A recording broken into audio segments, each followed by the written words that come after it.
So hello everybody, welcome to the video. So this video it is in continuation with the previous videos जो कि हम already जो है वो कर चुके हैं। और आपके पास जो हमारी पहली वीडियोस थी, पहले जो हमने वीडियोस बना ली हैं, उसके अंदर we were decodifying the syllabus।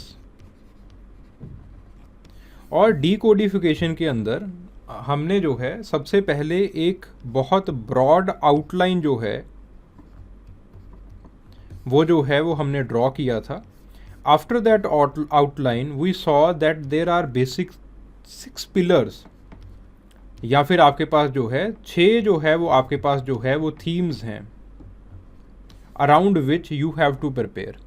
और उसमें से जो आपके पास पहला थीम था it was the cultural anthropology.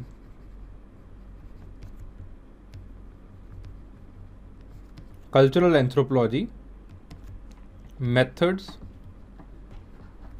And theory. ठीक है, so this was the first theme.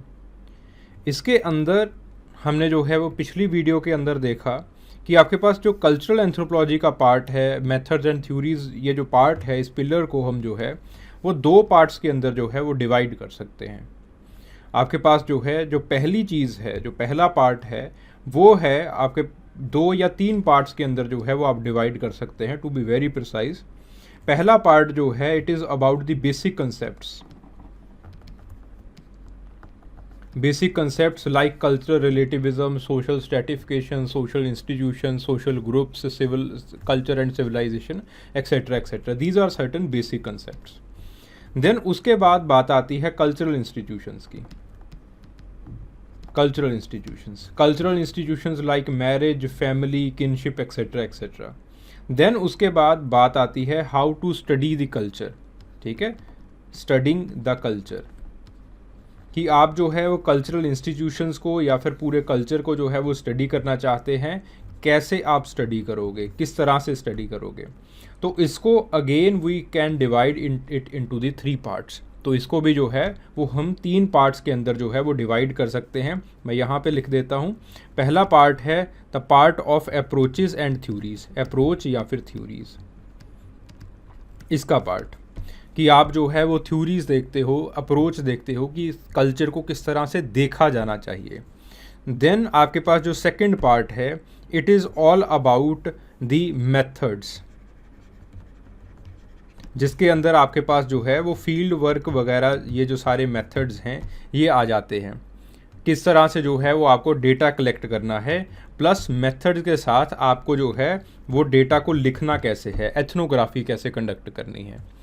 Then आपके पास जो थर्ड है उसके अंदर जो है वो आपके पास आ जाता है, मेथड्स के साथ ही आपके पास आ जाता है पॉजिटिविज्म,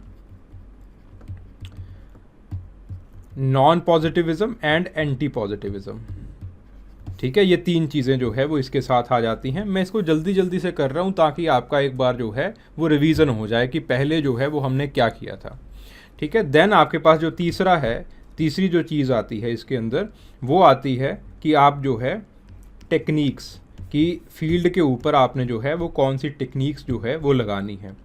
ठीक है, so this is how the cultural anthropology it has been outlined. इसको जो है वो हमने आउटलाइन किया था। अब कल्चरल इंस्टीट्यूशंस जो है वो हम कर रहे थे, यहाँ पे थे कल्चरल इंस्टीट्यूशंस जो है वो हम कर रहे थे। 3 कल्चरल इंस्टीट्यूशंस जो है वो हम कर चुके थे, फैमिली कर चुके थे, मैरिज कर चुके थे, और किनशिप जो है वो हम कर चुके थे। और आगे जो आपके पास आने वाले कल्चरल इंस्टीट्यूशंस हैं they are the economic organisation, political organisation, religion और रिलीजियस एंथ्रोपोलॉजी और रिलीजन सिंपली पुट आपके पास जो है। Then you have language.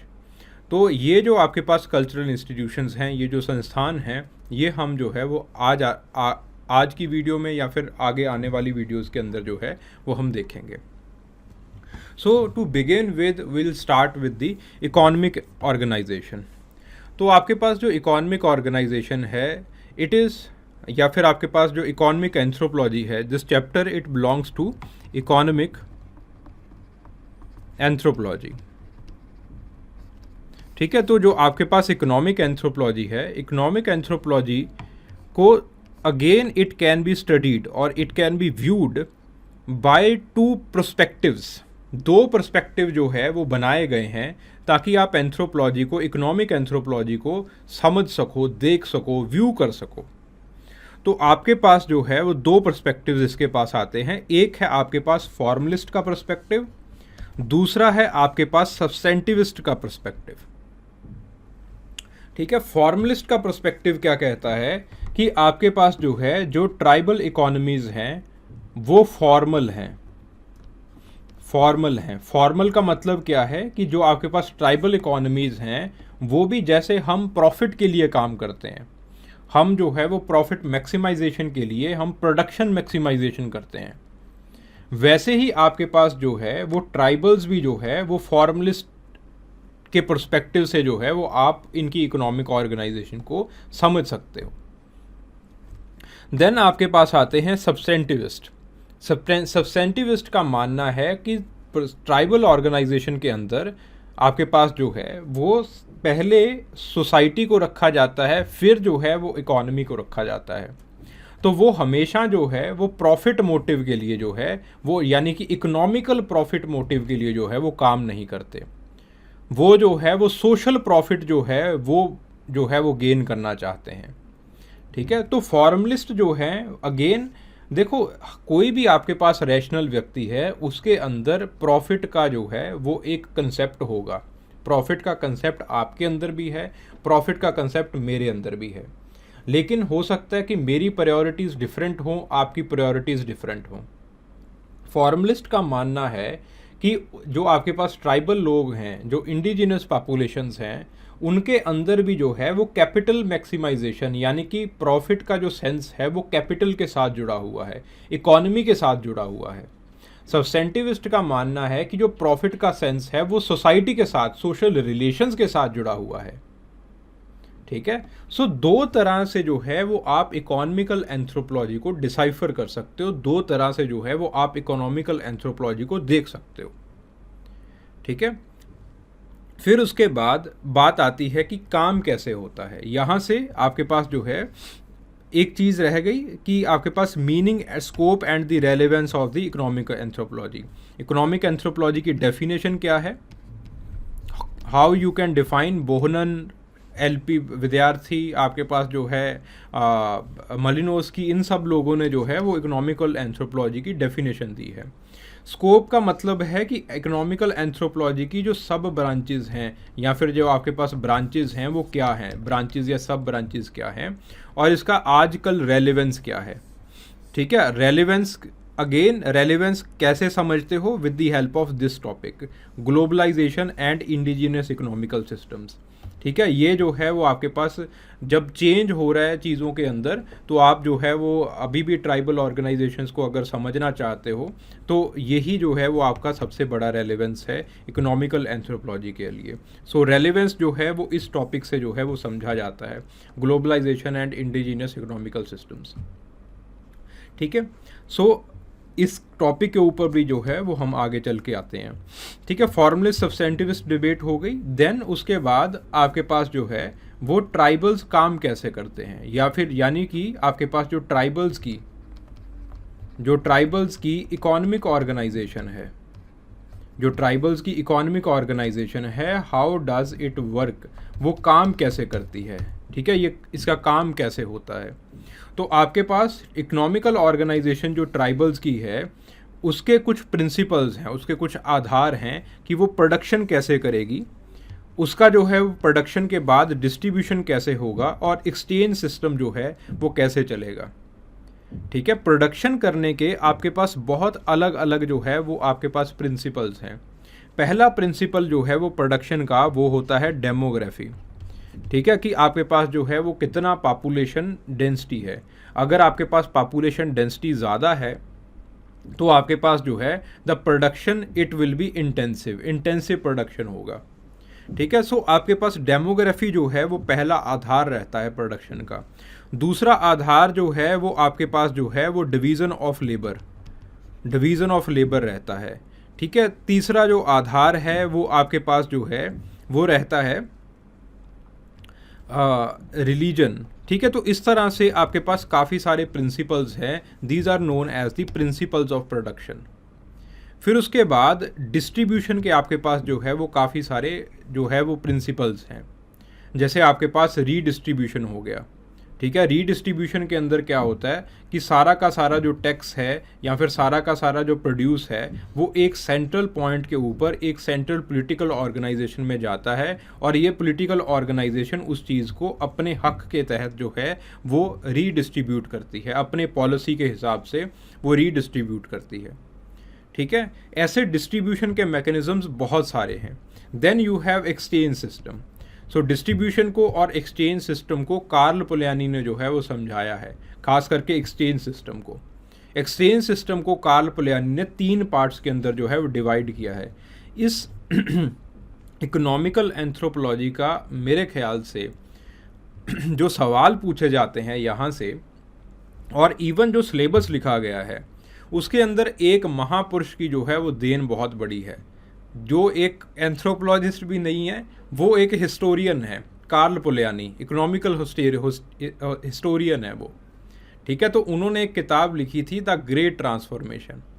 तो ग्रेट ट्रांसफॉर्मेशन ने, जो एक हिस्ट्री की किताब है, एंथ्रोपोलॉजी की किताब भी नहीं है, तो उसने जो है वो आपके पास इकोनॉमिकल एंथ्रोपोलॉजी को बहुत हद तक जो है वो चेंज किया है, ट्रांसफॉर्म किया है, डायरेक्शन दी है इकोनॉमिकल एंथ्रोपोलॉजी को।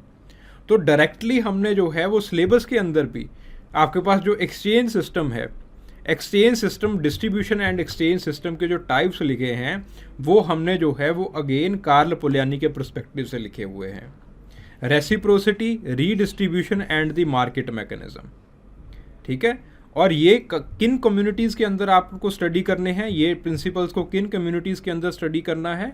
पहली आपके पास कम्युनिटी है हंटिंग गैदरिंग कम्युनिटी, दूसरी है आपके पास फिशिंग कम्युनिटी, तीसरी है आपके पास स्वीडिंग कम्युनिटी, जो कि आपके पास जो है वो हॉर्टिकल्चर एक्टिविटीज़ वगैरह करते हैं with the help of the simple technology. कुछ आपके पास जो है वो हंटिंग वगैरह छोटी मोटी कर लेते हैं। पेस्टोरलिज्म, ठीक है, जो आपके पास भेड़ बकरियां चराते हैं। एग्रीकल्चर, जिसके अंदर इंटेंसिव एग्रीकल्चर जो है वो होनी शुरू हो जाती है। ठीक है, सो दिस होल टॉपिक, ये जो आपके पास पूरा टॉपिक है, बच्चों को काफ़ी जो है वो दिक्कत आती है इस टॉपिक को डिसाइफर करने के लिए। दिस टॉपिक, ये जो आपके पास ये वाला टॉपिक है, ये इसको एक साथ में पढ़ना है आपको, इस टॉपिक को, इस पूरे टॉपिक को, जिसको मैं जो है वो मार्क कर रहा हूँ। Principle governing production, distribution and exchange. ठीक है, इन कम्युनिटीज़, ये साथ में ही है। ये प्रिंसिपल्स किन कम्युनिटीज़ के अंदर आपने जो है स्टडी करने हैं। Hunting gathering community, fishing community, स्वीडिंग, pastoralism, horticulture, agriculture, ये सारा जो है वो एक टॉपिक है। ठीक है, इसको डिवाइड कर करके नहीं पढ़ना, फिर डिसाइफर नहीं कर पाओगे, फिर कुछ नहीं बन पाएगा, अजीब अजीब से नोट्स बना लेते हो आप। ठीक है, तो आपके पास जैसे फॉर एग्जांपल मैं आपको एक बहुत सिंपल सा एग्जांपल देता हूँ। हंटिंग गैदरिंग कम्युनिटी है, पहला हमने कौन सा प्रिंसिपल देखा था, डेमोग्राफी। डेमोग्राफी हंटिंग गैदरिंग की क्या होती है कि आपके पास जो पॉपुलेशन डेंसिटी है वो आपके पास जो है वो काफ़ी लो होगी। सिंपल जो है वो पॉलिटिकल ऑर्गेनाइजेशन। दूसरा जो है वो आपके पास क्या रहता है, दूसरा जो प्रिंसिपल है दैट इज़ पॉलिटिकल ऑर्गेनाइजेशन। जो पॉलिटिकल ऑर्गेनाइजेशन होती है इट इज़ नॉट सेंट्रलाइज्ड। ठीक है, डिसेंट्रलाइज्ड पॉलिटिकल ऑर्गेनाइजेशन होती है। ये आपके पास डिसेंट्रलाइज्ड प्लस ये जो है वो आपके पास स्पेशलाइजेशन जो है वो पॉलिटिकल ऑर्गेनाइजेशन के अंदर जो है वो नहीं होती है, बहुत ही इनफॉर्मल पॉलिटिकल ऑर्गेनाइजेशन जो है वो होती है। Then the division of labour, division of labour, division of labour it is on the basis of sex या फिर आपके पास जेंडर, जेंडर के बेसिस के ऊपर है, और आपके पास जो है वो एज के बेसिस के ऊपर जो है वो आपके पास होता है। देन उसके बाद अगला जो है वो प्रिंसिपल कौन सा आता है प्रोडक्शन का, religion. The religion it is animism. Generally जो है वो आपके पास एनिमिज्म जो है वो फॉलो किया जाता है। In certain hunting gathering communities आपके पास जो है वो एनिमिज्म के साथ साथ एनिमेटिज्म जो है वो फॉलो किया जाता है। ठीक है, सो इस तरह से जो है दीज आर, इनको जो है वो हम कहते हैं। देन आपके पास अगला जो प्रोडक्शन है वो आ जाता है tool technology. Tool technology it is simple, बहुत सिंपल टूल टेक्नोलॉजी जो है वो यूज़ की जाती है। देखो हमने हंटिंग गैदरिंग लिया और उसके अंदर जो है वो प्रोडक्शन के जो प्रिंसिपल्स हैं उनको जो है वो डिस्कस किया है। इस तरह से जो है वो आपको चीज़ों को बनाना है। देन उसके बाद हंटिंग गैदरिंग के अंदर डिस्ट्रीब्यूशन कैसे होता है। जो आपके पास डिस्ट्रीब्यूशन है, डिस्ट्रीब्यूशन के दो मैकेनिज्म हैं वो अहम हैं। पहला मैकेनिज्म है आपके पास जो है वो जनरलाइज्ड रेसिप्रोसिटी, रेसिप्रोसिटी। दूसरा है रीडिस्ट्रीब्यूशन। रीडिस्ट्रीब्यूशन जैसे आपके पास जो है वो बुशमैन के अंदर होता है, कुंग्स के अंदर होता है। जनरलाइज्ड रेसिप्रोसिटी जैसे आपके पास जो है पिग्मीज के अंदर जो है वो आपके पास जनरलाइज्ड रेसिप्रोसिटी भी जो है वो फॉलो की जाती है। ठीक है, देन आपके पास एक्सचेंज सिस्टम। ठीक है, तो इस तरह से जो है वो आपको चीज़ों को समझाना है। This is how you have to acknowledge all these things. तो इस तरह से जो है वो आपको जो है चीज़ों को ऑर्गेनाइज करना है। ठीक है, हंटिंग गैदरिंग को पकड़ोगे, उसके प्रिंसिपल्स को देखोगे, फिर उसके बाद फिशिंग को पकड़ोगे, उसके प्रिंसिपल्स को देखोगे, पेस्टोरिज्म को पकड़ोगे, उसके प्रिंसिपल्स को देखोगे, हॉर्टिकल्चर को। इस तरह से एक एक कम्युनिटी को पकड़ना है, उसके एग्जाम्पल्स देने हैं, और फिर आपके पास जो है इन प्रिंसिपल्स को लिखना है, और then you have to arrange a case study. तो इसके अंदर जो सबसे इम्पॉर्टेंट चीज़ है वो होती है केस स्टडीज़ को अरेंज करना। जैसे बुशमैन कुंग, तो कुंग के अंदर जो है वो रीडिस्ट्रीब्यूशन कैसे होता है, हाउ इट इज़ डन, वो आपको जो है वो प्रॉपरली देखना है। तो रीडिस्ट्रीब्यूशन के 8 मैकेनिज्म हैं कुंग के अंदर। ठीक है, देयर आर 8 मैकेनिज्म्स। आपके पास जो सबसे बड़ा है वो आपके पास किंग के पास हिस्सा रहता है। फिर उसके बाद किंग जो है वो अपना हिस्सा रख के बाकियों को किस तरह से हिस्सा जो है वो बांटता है, जो गेस्ट आता है उसको कितना हिस्सा दिया जाता है, एक्सेट्रा एक्सेट्रा। इसको आपको अच्छे से करना है। सिमिलरली बुशमैन के आपके पास जो है वो डिफरेंट डिफरेंट वेज हैं। सो दिस इज़ हाउ आपको जो है चीज़ों को बनाना है। Then globalisation and indigenous community system, यानी कि आपके पास जो चेंजेस हैं वो कैसे आई हैं।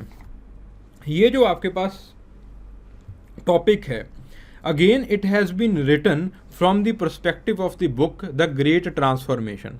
तो यहाँ से कोई भी क्वेश्चन आता है वो उस किताब के पर्सपेक्टिव से जनरली पूछा जाता है। कार्ल पुलियानी की किताब है द ग्रेट ट्रांसफॉर्मेशन, उसके पर्सपेक्टिव से जो है वो चीज़ों को पूछा जाता है। ठीक है, तो आपके पास जो ग्लोबलाइजेशन और इंडिजिनियस कम्युनिटी सिस्टम के ऊपर जो है वो क्या प्रभाव पड़ा है वो आपको जो है वो इसके अंदर देखना है। तो इसके अंदर बहुत सारे लोगों ने काम किया है। जैसे आपके पास इंडिया के अंदर LP विद्यार्थी ने काम किया है, फिर आपके पास जो है वो सच्चिदानंद ने काम किया है, फिर आपके पास रॉय बर्मन ने काम किया है, NK बोस ने भी काम किया है। बोस का जो काम है वो ट्राइबल आर्ट के ऊपर है, क्राफ्ट के ऊपर है। ठीक है, LP विद्यार्थी का काम जो है, सच्चिदानंद का काम जो है वो मार्केट मैकेनिज्म के ऊपर है। रॉय बर्मन का काम जो है वो ट्राइबल इनडेप्टनेस के ऊपर है, ट्राइबल एक्सप्लॉयटेशन के ऊपर है। देन आपके पास जो है बहुत सारे एंथ्रोपोलॉजिस्ट ने, जैसे मलिनोस्की ने जो है वो सेंट्रल इंडियन ट्राइब्स के ऊपर काम किया था। ठीक है, देन आपके पास हेमनड्रॉफ का काम है। हेमनड्रॉफ का काम जो है वो ट्राइबल कल्चर कैसे ट्रांसफॉर्म हो रही है उसके ऊपर है। देन आपके पास मजूमदार का काम है, ग्लोबलाइजेशन की वजह से ट्राइबल कल्चर्स, इंडिजीनियस कल्चर्स कैसे जो है वो ट्रांसफॉर्म हो रही हैं। ये तो है जो ट्राइबल के काम हैं। उसके बाद इंडिजीनियस कम्युनिटी की डेफिनेशन के अंदर इंडिया का ट्रेडिशनल सिस्टम भी आ जाता है। हमारा ट्रेडिशनल सिस्टम, जैसे आपके पास जजमानी सिस्टम है, जजमानी सिस्टम कैसे चेंज हुआ, तो प्रसाद जो है वो इस चीज़ को जो है वो बताते हैं कि कैसे गाँवों के अंदर अब जजमानी सिस्टम कैसे जो है वो ट्रांसफॉर्म हो चुका है। फिर आपके पास जो है वो उड़ीसा के अंदर जो है वो बेटले का काम है। उन्होंने जो है वो आपके पास जो है उड़ीसा की जो लैंड रिफॉर्म्स हैं, और लैंड रिफॉर्म्स के बाद जब एक लैंड जो है वो एक इकोनॉमिकल कमोडिटी बन गई, तो कैसे जो है वो चीज़ें चेंज हुई हैं उनके अंदर, उसको समझाया है। ठीक है, तो इस तरह से आपके पास ये जो सारे के सारे लोग हैं इनको आपको प्रिपेयर करना है।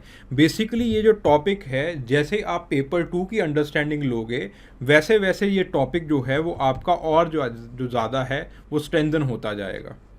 ठीक है, तो ये जो आपके पास इंडिया के अंदर जो ये स्टडी है इसको इनिशिएट किया था the royal commission of India. ठीक है। ब्रिटिश गवर्नमेंट ने एक कमीशन बैठाया था कि इंडिया की जो है वो आपके पास इंडिजीनियस जो कम्युनिटीज़ हैं, जो आपके पास इंडिजीनियस जो इकोनॉमिकल ऑर्गेनाइजेशन है वो कैसे चेंज हो रही है। रॉयल कमीशन ऑफ इंडिया वैसे तो ये एग्रीकल्चर प्रॉब्लम्स के ऊपर था, लेकिन धीरे धीरे इन लोगों ने जो है वो ट्रांसफॉर्मेशन को इंडिया के अंदर जो है वो दिखाया था। ठीक है। So this is how it should be done. इस तरह से जो है वो आपको इन सारी चीज़ों को जो है वो करना है।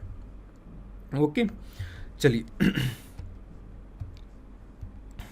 सो the next topic, the political organisation and the social control. This is also known as the political and legal anthropology और सिंपल पॉलिटिकल एंथ्रोपोलॉजी। ठीक है, पॉलिटिकल एंथ्रोपोलॉजी इसको जो है वो हम कहते हैं। पॉलिटिकल एंथ्रोपोलॉजी के अंदर पहले हम जो है वो पॉलिटिकल ऑर्गेनाइजेशंस, अलग अलग जो पॉलिटिकल ऑर्गेनाइजेशंस हैं उनको आप जो है वो रीड करते हो। बैंड, चीफ हो, ट्राइब होगी, चीफडम हो गया, किंगडम हो गया, स्टेट हो गया, these are different political organisations. लेकिन यहाँ से जो सवाल पूछा जाता है वो एक अप्रोच है, एवोल्यूशनरी अप्रोच। वहाँ से जो है वो सवाल पूछा जाता है। तो होता क्या है कि आपके पास एक पॉलिटिकल एंथ्रोपोलॉजिस्ट हैं, नाम है इवन प्रिटचार्ड। जैसे आपके पास जो है वो जैसे आपके पास इकोनॉमिकल ऑर्गेनाइजेशन है, इकोनॉमिकल ऑर्गेनाइजेशन के जो आपके पास मेजर प्रोपोनेंट रहते हैं वो कार्ल पोलैनी रहते हैं, केपी रहते हैं। लेकिन आपके पास जो है वो आपके पास जो पॉलिटिकल ऑर्गेनाइजेशन है, इसके जो मेजर जो जिस पर्सपेक्टिव से ये सारी चीज़ें लिखी गई हैं, ये दो लोग हैं, इवन प्रिटचार्ड और रेडक्लिफ ब्राउन। ठीक है, इनके पर्सपेक्टिव से लिखा गया है। तो आपके पास जो है अगर इवन प्रिटचार्ड और आपके पास जो है वो साहलिन्स, ठीक है, साहलिन्स, तो आपके पास जो है तो बेसिकली ये तीन जो एंथ्रोपोलॉजिस्ट हैं उनके पर्सपेक्टिव से जो है वो चीज़ों को आपको जो है देखना है। जैसे आपके पास बैंड है, ट्राइब है, चीफडम है, किंगडम है, स्टेट है, ये जो है मुझे एवोल्यूशन के बारे में बता रहा है कि आपके पास जो पॉलिटिकल ऑर्गेनाइजेशन है उसका एवोल्यूशन कैसे हुआ है, how does it has evolved, कैसे ये जो है वो आपके पास इवॉल्व हुई है, कैसे बैंड से जो है वो ट्राइब बनी है, ट्राइब से जो है वो चीफडम बना है, चीफडम से जो है वो किंगडम बना है, किंगडम से जो है वो स्टेट बना है। And this was given by साहलिन्स। ये जो है वो आपके पास साहलिन्स ने जो है वो दिया था। एनीवेज, फिर उसके बाद बातें आती हैं तीन चीज़ों के ऊपर, the concept of power, authority and legitimacy. अब ये जो आपके पास टॉपिक है, यहाँ से दो सवाल जो है वो पूछे जाते हैं। ठीक है, आपको दो सवाल जो है वो खुद से पूछने हैं। The concept of power, authority and legitimacy, ये आपके पास जो है अगेन ये तीनों के तीनों कंसेप्ट जो हैं ये इंटरलिंक्ड हैं। तो यहाँ से एक जो है वो सवाल पूछना है दैट व्हाट, कि आपके पास जो है वो पावर क्या चीज़ है।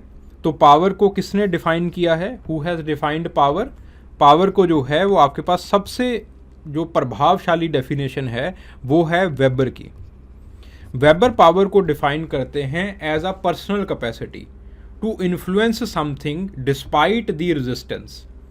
ठीक है, जैसे फॉर एग्जांपल आपने किसी से कोई काम करवाना है, तो आपको काम करवाने में रेजिस्टेंस तो लगेगी, लेकिन आपके पास कितनी ताकत है, पर्सनल कितना आपके पास करिश्मा है कि आप जो है वो उस चीज़ को करवा पाते हो, उसको आप कहते हो पावर। देन आपके पास आती है अथॉरिटी। ठीक है, पावर और अथॉरिटी। अथॉरिटी का मतलब है कि आप जो है पावर को सही मायने में होल्ड कर रहे हो, उसको हम कहते हैं अथॉरिटी। ठीक है, जब पावर को जो है वो आप सही मायने के अंदर जो है वो होल्ड कर रहे हो। फॉर एग्जांपल, जैसे आपके पास जो है वो प्रेसिडेंट के पास पावर है, क्या प्रेसिडेंट के पास अथॉरिटी है? ठीक है, तो अथॉरिटी का मतलब है कि आप जो है वो किसी चीज़ को लीगली कर सको, किसी एक चीज़ को जो है वो आप लीगली कर सको, that is known as authority. जैसे फॉर एग्जांपल सुप्रीम कोर्ट के पास अथॉरिटी है कि वो जो है वो एग्जीक्यूटिव को गाइडलाइंस दे सके कि आप ये काम करो, इसको हम कहते हैं अथॉरिटी। पावर एंड अथॉरिटी बहुत माइन्यूट सा जो है वो दोनों के अंदर जो है वो डिफरेंस रहता है। ठीक है, power it can B illegitimate also, it can B unlawful also. हो सकता है कि दहशत बहुत है आपकी, और दहशत के चलते जो है वो लोग, कोई किसी की जो है वो मजाल नहीं पड़ती आपका जो है वो काम रोक दे। So that is power also, वो भी पावर है। क्या वो अथॉरिटी है? नहीं जी, वो अथॉरिटी नहीं है। अथॉरिटी जो है इसके साथ जो है वो लॉ जुड़ जाते हैं, लीगैलिटी जुड़ जाती है अथॉरिटी के साथ। जब आपके पास ये अथॉरिटी जो है वो लोग मान लेते हैं, तब आपके पास अथॉरिटी जो है वो लिजिटिमेसी बन जाती है। सो कई बार ये भी लिखा जाता है that the power plus authority is equal to legitimacy. ठीक है, मोटा मोटी बात ये है कि जब अथॉरिटी को लोग मानना स्टार्ट कर दें तो वो लिजिटिमेट बन जाती है, वो लिजिटिमेसी बन जाती है। कई बार कई ऐसे लॉज हैं लोग मानते नहीं हैं उसको, तो वो अथॉरिटी तो है लेकिन लिजिटिमेट नहीं है, लिजिटिमेसी नहीं है। लिजिटिमेसी तब आती है जब लोग मानते हैं। ये तो है व्हाट की कहानी कि आपके पास ये तीन चीज़ें हैं क्या। फिर उसके बाद बात आती है हाउ की, कि ये जो है वो तीनों चीज़ों को, पावर, अथॉरिटी, लिजिटिमेसी को, पर्टिकुलर लिजिटिमेसी को कैसे एस्टेब्लिश किया जाता है। तो हाउ को समझाते हुए बहुत सारे जो है वो एंथ्रोपोलॉजिस्ट आते हैं। जैसे आपके पास जो है वो कन्फ्लिक्ट अप्रोच है, ग्लकमैन की कन्फ्लिक्ट अप्रोच। तो ग्लकमैन कहते हैं कि कुछ टाइम के बाद जो है वो आपके पास कन्फ्लिक्ट जो है वो होता ही होता है किसी भी सोसाइटी के अंदर। जो कन्फ्लिक्ट को, उस कन्फ्लिक्ट में विजयी घोषित होता है, जो उस कन्फ्लिक्ट को जीत जाता है, तो वो जो है वो पावरफुल बन जाता है। उसी तरह से आपके पास बहुत सारी अप्रोचेस हैं। ठीक है, आपके पास जो है कंसेंसस अप्रोच है, इवन पिटचर्ड की। कंसेंसस अप्रोच कहती है कि आपके पास जो दो घरों के अंदर, जो दो आपके पास जो है वो दो लीनिएजेस जो कि बार बार लड़ रहे हैं, दो मोइटीज़ आप आपस में, दो घराने जो है वो आपस में लड़ रहे हैं, तो जो उनके बीच में सुलह सफाई करा देता है, मांडवी करा देता है, पावर जो है वो उसके पास हो जाती है, पावर जो है वो उसके हाथ में हो जाती है। ठीक है, तो आपके पास जो है वो इवन पिटचर्ड की कंसेंसस अप्रोच है। तो ऐसे आपके पास अलग अलग अप्रोचेस हैं जो कि ये बताती हैं कि अलग अलग जो कम्युनिटीज़ हैं उनके अंदर पावर, अथॉरिटी और लेजिटिमेसी को इस्टेब्लिश कैसे किया जाता है। 2021 के ऊपर 21 के अंदर इसमें से सीधा सीधा सवाल जो मैंने अभी बताया है वही जो है वो पूछ लिया गया था। देन आपके पास जो है social control, law and justice in the simple societies. अब आपके पास ये दो टॉपिक्स हैं, एक है सोशल कंट्रोल। सोशल कंट्रोल के ऊपर जो सबसे ज़्यादा काम है वो है आपके पास आरसीबी का, रेडक्लिफ ब्राउन का। तो रेडक्लिफ ब्राउन जो है वो सोशल कंट्रोल को समझाते हैं। सोशल कंट्रोल को वो टैबूज़ के माध्यम से समझाते हैं, रोक के माध्यम से समझाते हैं। ठीक है, तो सोशल कंट्रोल को फिर उसके बाद जो है वो आपके पास मलिनोस्की भी समझाते हैं। मलिनोस्की जो है वो आपके पास मिथ्या के माध्यम से समझाते हैं कि मिथ्स जो है वो कैसे सोशल कंट्रोल जो है वो लोगों के ऊपर रखती हैं। ठीक है, फिर आपके पास जो है वो एक इंडिया में कुछ आपके पास जो है वो एवोल्यूशनिस्ट थे, क्लासिकल एवोल्यूशनिस्ट थे, आपके पास जो है वो आए थे। ठीक है, तो आपके पास जो है वो हेनरी मेन जो है वो आपके पास जो है सोशल कंट्रोल को वो जो है वो कस्टम्स के माध्यम से समझाते हैं, कन्वेंशंस के माध्यम से समझाते हैं। ठीक है, तो सोशल कंट्रोल को समझाते हुए आपके पास जो है ये 3-4 अप्रोचेस जो है वो ऐसे बनती हैं कि सोशल कंट्रोल जो है वो कैसे लागू किया जाता है। फिर उसके बाद the nature of the law and justice in the simple societies, कि लॉ और जस्टिस को सिंपल सोसाइटीज़ के अंदर जो है वो कैसे एडमिनिस्टर किया जाता है। So this topic it has been written from the perspective of the Lewis book. आपके पास जो है वो लुई ने एक किताब लिखी थी। ठीक है, the name of the book I think it was the primitive culture, और इसको 1919 के अंदर जो है वो लिखा गया था। एक प्रिमिटिव कल्चर आपके पास जो है वो टाइलर ने भी लिखी है, एक जो है वो आपके पास लुई ने भी लिखी है। ठीक है, सो आई थिंक 1919 के करीब जो है वो किताब लिखी गई थी, लुई की किताब थी। उसके अंदर वो जो है वो आपके पास लॉ एंड जस्टिस को जो है वो समझाते हैं कि आपके पास कैसे जो है वो लॉ एंड जस्टिस जो है वो अलग है सिंपल सोसाइटीज़ के अंदर। और फिर जो है वो बहुत सारे लोगों ने और काम किया है लॉ एंड जस्टिस के ऊपर, और उन लोगों ने जो है वो समझाया है कि सिंपल सोसाइटीज़ के अंदर लॉ एंड जस्टिस कैसे है, और आपके पास जो है वो कम्प्लेक्स सोसाइटीज़ के अंदर जो है वो लॉ एंड जस्टिस कैसे है। ठीक है, so this is about the political organisation and social control. ठीक है, ये होता है पॉलिटिकल एंथ्रोपोलॉजी, ये पॉलिटिकल एंथ्रोपोलॉजी का पार्ट है। देन उसके बाद आपके पास बात आती है रिलीजन की। ठीक है, तो रिलीजन के अंदर सबसे पहले हैं अप्रोचेस, कि आप किस पॉइंट ऑफ व्यू से जो है वो, या फिर किस एंगल से जो है वो आप रिलीजन को जो है वो समझ सकते हो। ठीक है, रिलीजन की सबसे पहले डेफिनेशन है, ये रिलीजन होता क्या है, कि ये जो है वो कुछ सुपर नेचुरल बीइंग के अंदर जब आप बिलीव करना शुरू कर देते हो उसको रिलीजन कह देते हैं। इसके अंदर कुछ जो है वो आपके पास राइट्स आ जाते हैं, कुछ रिचुअल्स आ जाते हैं। लेकिन रिलीजन को स्टडी करने के, धर्म को स्टडी करने के बहुत सारे तरीके हैं, लेकिन आपके पास जो है वो सिलेबस के अंदर केवल 3 अप्रोचेस जो है वो लिखी गई हैं। एक आपके पास psychological approach of Sigmund Freud, वो लिखी गई है। एवोल्यूशनरी अप्रोच लिखी गई है, जिसके अंदर मेनली जो है वो क्लासिकल एवोल्यूशनिस्ट आ जाते हैं। और तीसरी जो है वो आपके पास फंक्शनलिस्ट अप्रोच लिखी गई है, जिसके अंदर बेसिकली हम जो है वो 3 लोगों को सबसे ज़्यादा स्टडी करते हैं। एक है आपके पास इमाइल डर्काइम, और दूसरे हैं आपके पास मलिनोस्की, और तीसरे हैं आपके पास रेडक्लिफ ब्राउन। इनको जो है वो हम स्टडी करते हैं। ठीक है, फिर उसके बाद 2 रिलीजन है, मोनोथीज़म, पॉलीथीज़म। इसको जो है वो आपके पास जो है वो स्टडी किया जाता है। ठीक है, मोनोथीज़म जब आप एक इष्ट के अंदर, एक भगवान के अंदर जब आप जो है वो फेथ रखते हो। पॉलीथीज़म जब आप बहुत सारे देवी देवताओं के ऊपर, गॉड्स के ऊपर जो है वो बिलीफ होता है आपका। ठीक है, फिर उसके बाद हम इमाइल डर्काइम को पकड़ते हैं यहाँ से, और इमाइल डर्काइम के पर्सपेक्टिव से सेक्रेड एंड प्रोफेन को जो है वो स्टडी किया जाता है। It is again a very very important concept in religion, sacred and profane. Sacred and profane का मतलब क्या है कि आपके पास जो है वो सेक्रेड कौन है और आपके पास जो है वो प्रोफेन कौन है। ठीक है, होता क्या है कि आपके पास जो है वो आपके पास जो है वो इमाइल डर्काइम है। इमाइल डर्काइम एक डाइकॉटमी देखते हैं सोसाइटी में, कि जब आपके पास इंसान जो है वो किसी सेक्रेड स्पेस के अंदर होता है तो उसका जो है वो बिहेवियर डिफरेंट हो जाता है। जब वो प्रोफेन स्पेस के अंदर, रोज़मर्रा की ज़िंदगी के अंदर होता है, उसकी जो सोचने की तरीका है, उसके जो एक एक्सपीरियंसेस हैं वो बिल्कुल डिफरेंट हो जाते हैं। तो वो सोसाइटी को समझने के लिए एक जो है वो आपके पास डायकॉटमी बनाते हैं, जिसको वो कहते हैं the concept of the sacred and profane. ठीक है, फिर उसके बाद आपके पास आते हैं myths and rituals. Again myths को समझने के जो है वो there are different ways. Functionist perspective है मिथ को समझने का, जो कि आपके पास जो है वो मेलिनोस्की ने दिया है। आपके पास जो है वो स्ट्रक्चरलिस्ट पर्सपेक्टिव है मिथ को समझने का, जो कि आपके पास जो है वो लेवी स्ट्रॉस ने दिया है। ठीक है, तो इस तरह से मिथ को समझने के आपके पास लिंग्विस्टिक पर्सपेक्टिव है मिथ को समझने का। ठीक है, जो कि मैक्स मुलर ने दिया है।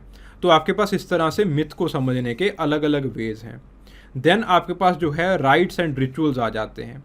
Rights and rituals they can be studied from the 2 perspective से जो है वो प्राइमरली आपके पास एक पर्सपेक्टिव से जो है वो पहले स्टडी किए जाते थे। वैन डी गिनिप की जो है वो एक किताब है आपके पास जो है वो राइट्स ऑफ पैसेज या फिर राइट्स डी पैसेज। वो आपके पास बेसिक रिचुअल्स को 3 पार्ट्स के अंदर जो है वो डिवाइड करते हैं, और उसके बाद जो है वो आपके पास फर्दर स्टडीज़ हुई हैं रिचुअल्स के ऊपर। ठीक है, जिसके अंदर जो है वो लिमिनेंस वगैरह ये सारे जो कंसेप्ट जो है वो आ जाते हैं।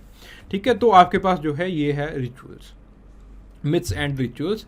मिथ और रिचुअल जो है वो आपके पास रिलीजन का जो है वो मेजर पोर्शन है। रिलीजन के अंदर 3 जो है वो मेजर कंपोनेंट्स आ जाते हैं। मैं आपको अगर मोटा मोटा जो है थोड़ा सा टाइम लूँगा इसके अंदर, लेकिन आपको चीज़ें जो हैं वो अच्छे से समझ में आ जाएंगी। यहाँ तक रिलीजन के जो है वो आपके पास 3 बेसिक कंपोनेंट होते हैं। ठीक है, धर्म को समझने के 3 बेसिक कंपोनेंट हैं आपके पास। एक होता है बिलीफ सिस्टम, कि आपकी जो है वो आस्था किस चीज़ के ऊपर है। दूसरी होती है कुछ मिथ्या, जो उस आस्था के साथ जुड़े होते हैं, जो उस आस्था को बार बार जो है वो आपको मजबूर करते हैं कि वो आस्था आपकी वहीं पे टिकी रहे। और जो है आपके पास तीसरा जो है वो है रिचुअल्स। ठीक है, रिचुअल्स ऐसी चीज़ें होती हैं जो कि कर्म कांड के अंदर आती हैं, जो कि बेसिकली आपको जो है वो परफॉर्म करनी होती हैं ताकि आपका बिलीफ सिस्टम जो है वो और जो है वो स्ट्रांग हो पाए। ठीक है, सो ये जो है वो आपके पास जो है वो तीन चीज़ें जो है वो इसके अंदर जो है समझाई गई हैं।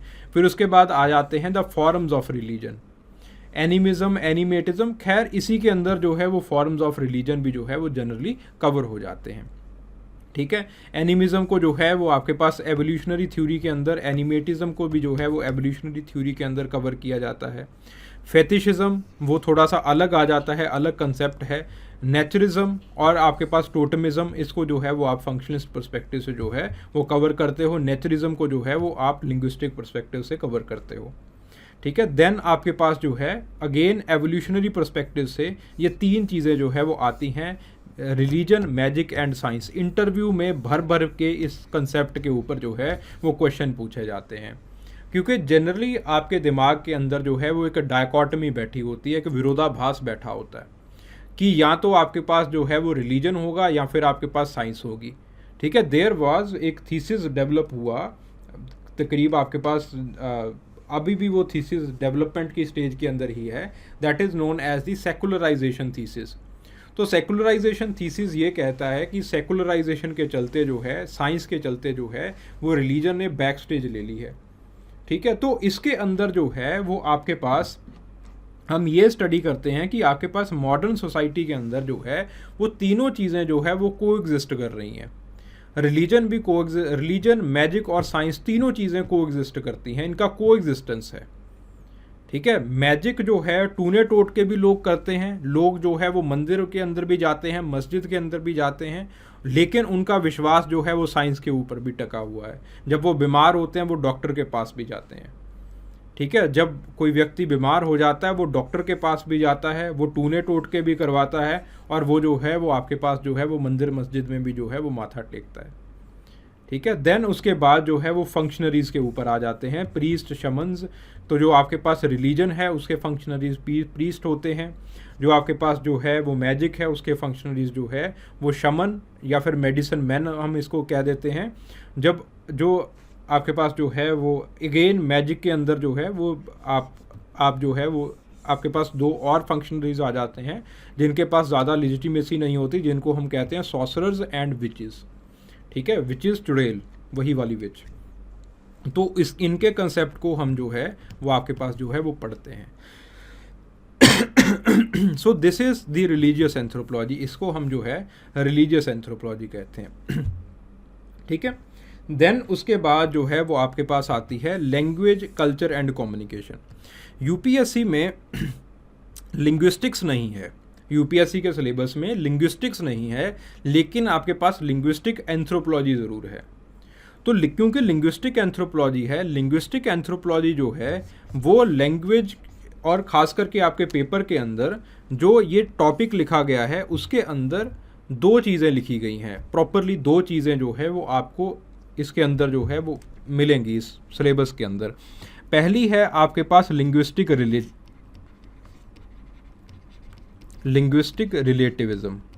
लिंग्विस्टिक रिलेटिविज्म का मतलब क्या है कि लैंग्वेज का प्रभाव कल्चर के ऊपर क्या पड़ता है और कल्चर का प्रभाव लैंग्वेज के ऊपर क्या पड़ता है, इसको हम कहते हैं लिंग्विस्टिक रिलेटिविज्म। ठीक है, जो दूसरी चीज़ है वो आपके पास लिखी गई है सोशो लिंग्विस्टिक्स, और जो तीसरी चीज़ है वो है आपके पास लिंग्विस्टिक थ्योरी। ठीक है, तो जो सवाल हैं वो भी सिर्फ इन तीन पर्सपेक्टिव से जो है वो पूछे जाते हैं, और उसी तरह से जो है वो आपका जो है वो सिलेबस भी लिखा गया है। ठीक है, nature, origin and characteristics of language, it comes in the linguistic theory. ये जो है वो लिंग्विस्टिक थ्योरी का हिस्सा है। फिर उसके बाद social context of language use. ठीक है, it comes in the socio linguistics. Verbal and non verbal communication और उसके अंदर चेंज कैसे हो रहा है, कल्चर बाय कल्चर चेंज कैसे हो रहा है, it comes inside the linguistic relativism. बाकी कंसेप्ट जो है कि आपके पास जो है लैंग्वेज कल्चर के ऊपर कैसे इम्पैक्ट डालती है, इसको हम कहते हैं साइकोलिंग्विस्टिक्स। वो जो है वो आपके पास एक सब हेडिंग ही बनती है लिंग्विस्टिक रिलेटिविज्म के अंदर। ठीक है, so this is how the syllabus it has been organize. इस तरह से जो है वो आपका जो है वो बेसिक सिलेबस जो है वो इसको ऑर्गेनाइज किया गया है। मैं इसके अंदर थोड़ा सा जो है वो ज़्यादा जो है वो चीज़ों की डिटेल में जा रहा हूँ, बिकॉज मुझे पता है कि कुछ बच्चे जो हैं they can not afford the coaching को वो अफोर्ड नहीं कर सकते। तो मैं चाहता हूँ कि मैं एक जो है वो प्रॉपर गाइडलाइन जो है वो उन बच्चों के लिए इस्टेब्लिश कर दूँ, ताकि वो जो है वो आगे चल के जो है वो खुद सेल्फ स्टडी करके भी जो है वो अच्छे मार्क्स ले पाएँ। ठीक है, तो जनरली बच्चों के पास जो है वो एक प्रॉपर जो है वो गाइडेंस की लैग की वजह से जो है वो पीछे रह जाते हैं। ठीक है, वो अनाप शनाप जो है वो किताबें पढ़ना स्टार्ट कर देते हैं, अनाप शनाप पता नहीं कहाँ से मटेरियल उठाना शुरू कर देते हैं। ठीक है, और इतना सारा जो है वो टाइम वेस्ट हो जाता है, 3-3 4-4 साल बेचारे पढ़ते रहते हैं अजीब अजीब चीज़ें। ठीक है, तो कुछ जो है वो सब्सटेंशियल उनके हाथ में जो है सब्सटेंशियल गेंस जो है उनके नहीं हो पाते हैं। सो आई वॉन्ट कि एटलीस्ट उनके पास एक जो है वो गाइडलाइन बन जाए कि पढ़ना क्या है, पढ़ना कैसे है, कहाँ से पढ़ना है। अगर आपको ये पता चल जाए तो वो बच्चे जो है वो इतने होनहार होते हैं, इतने जो है वो तेज़ होते हैं बच्चे, और इतना उनके अंदर एंथुजियाज्म होता है, पैशन इतना ज़्यादा होता है उनके अंदर कि वो जो है वो कुछ भी कर ले जाएंगे। ठीक है, so I want to establish a guideline here. मैं एक ऐसी गाइडलाइंस जो है वो यहाँ पे इस्टेब्लिश कर देना चाहता हूँ कि वो जो है वो बच्चे भी जो है वो कभी मार ना खाएं। ठीक है, चलिए, thank you very much. Hope this lecture it added some value in your existing knowledge. Thank you very much.